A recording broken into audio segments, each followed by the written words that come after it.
দর্শক দেখতে পাচ্ছেন এই যে লেবু দিয়ে লেবুর শরবত বানাচ্ছে।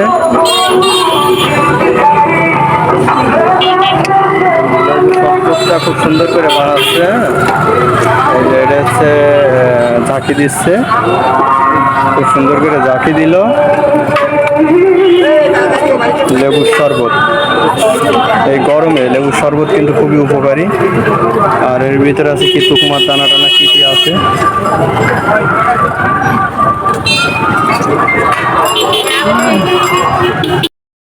এগুলো কি তুকমার দানা না? যাক, খুব সুন্দর। আমার ওই হ্যাঁ, দানা দানা দিলে কইবে টক লাগছে। এই আচ্ছা আচ্ছা, যাক, এগুলো গরমে খাইতে খুবই ভালো। এটা কি দিলেন? খেজুর। খেজুর? ও, এর সাথে একটা খেজুর, যা খুব ভালো লাগছে।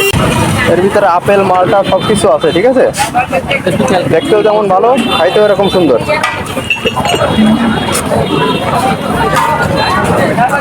খাইতে খুবই ভালো, একটু ঠান্ডা আছে, এর ভিতরে একটু শর্টেজ দিয়ে আছে, খুবই ভালো। এবং লেবুর রস দিয়ে আছে, এবং এই যে তুকমার দানা, খুবই উপকারী, খুবই ভালো।